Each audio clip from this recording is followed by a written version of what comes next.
મુખ્યમંત્રી ભૂપેન્દ્ર પટેલે રાજ્યના શહેરી વિકાસ અને મજબૂત નાણાકીય વ્યવસ્થાપન પર વિશેષ ભાર મૂક્યો હતો। તેમણે જણાવ્યું કે વડાપ્રધાન નરેન્દ્ર મોદીએ 2005માં શહેરી વિકાસ વર્ષની શરૂઆત કરી ત્યારે સમગ્ર રાજ્યનું બજેટ માત્ર 500 કરોડ રૂપિયા હતું, જ્યારે આજે માત્ર વડોદરા જ 957 કરોડ રૂપિયાના વિકાસ કાર્યોની ભેટ આપવામાં આવી છે।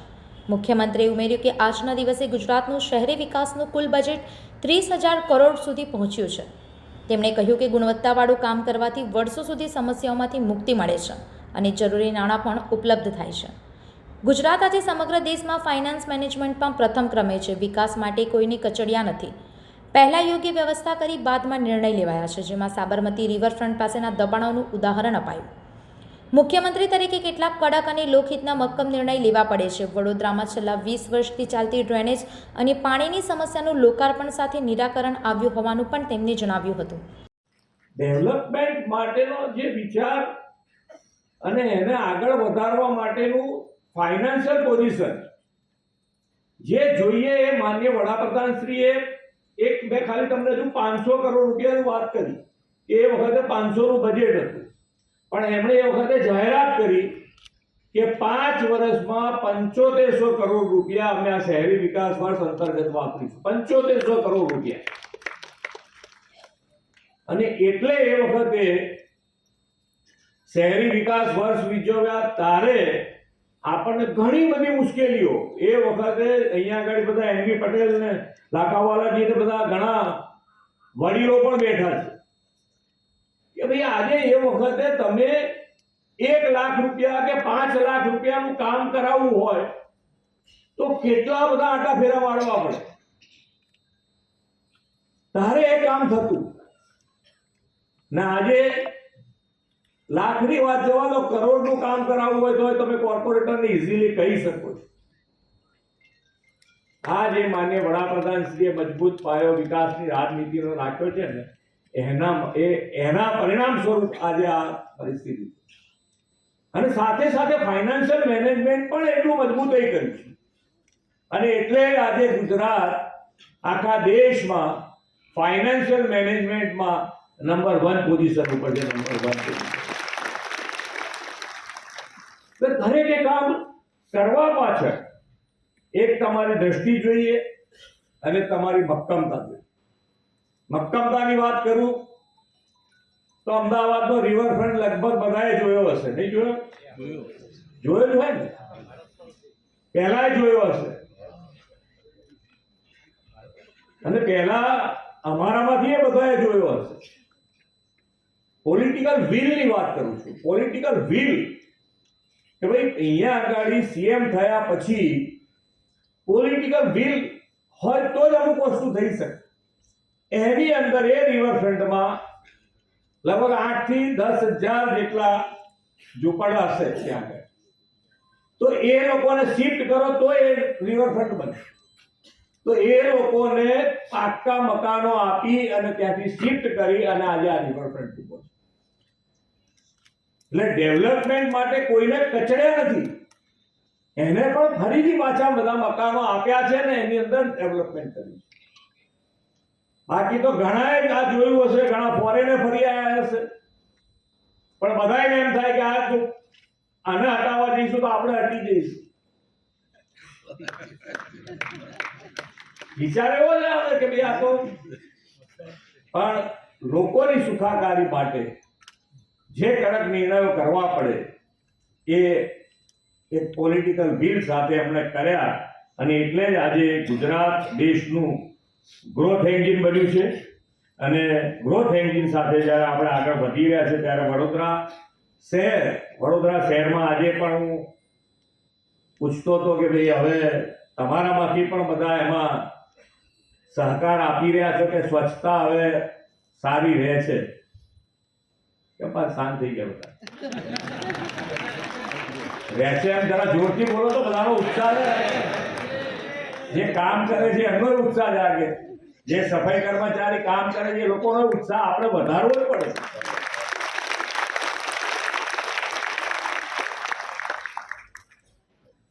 વડોદરા શહેર આજે ઘણા બધા કામો જેને કહેવાય કે લગભગ એમણે મને એવું કીધું કે 20-20 વર્ષ જૂના પ્રશ્નો હતા ડ્રેનેજના, એના આજે લોકાર્પણ થયા છે. એટલે 20 વર્ષ જૂનો પ્રશ્નનું આજે સોલ્યુશન થઈ ગયું છે.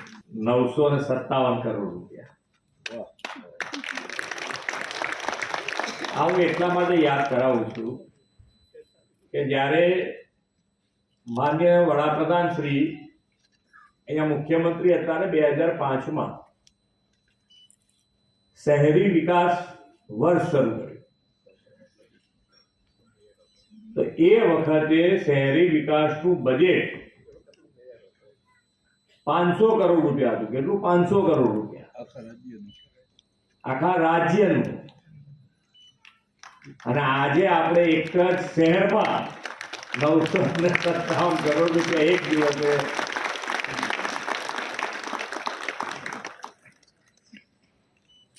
એટલે આ મજબૂતી જે આવી છે એ મજબૂતી નો સદુપયોગ કરીને કે આજે શહેરી વિકાસનું બજેટ 30,000 કરોડ રૂપિયા કર્યું છે.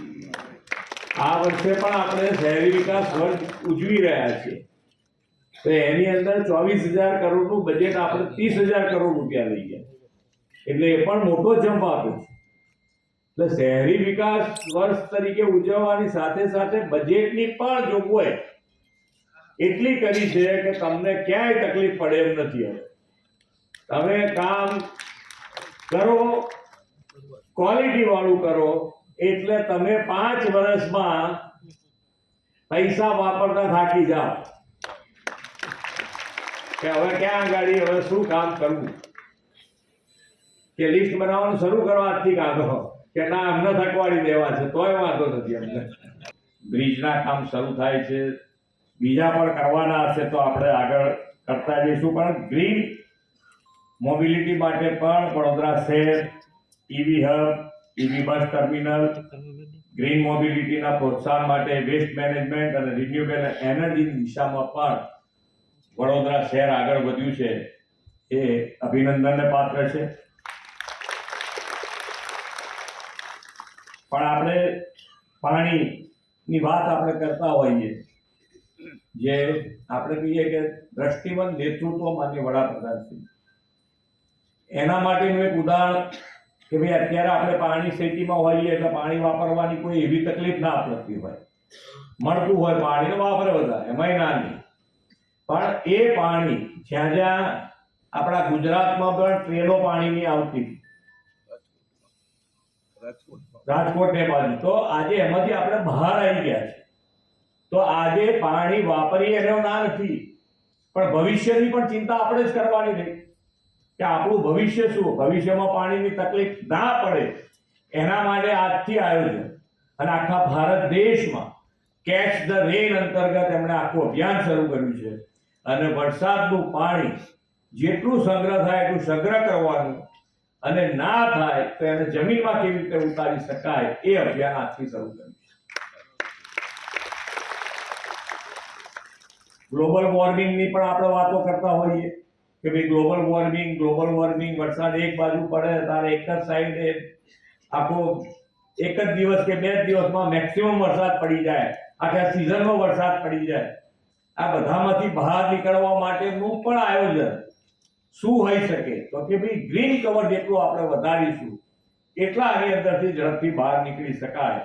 તો એના માટેનું પણ અભિયાન એક પેડ માં કે નામ શરૂ કરાયું છે.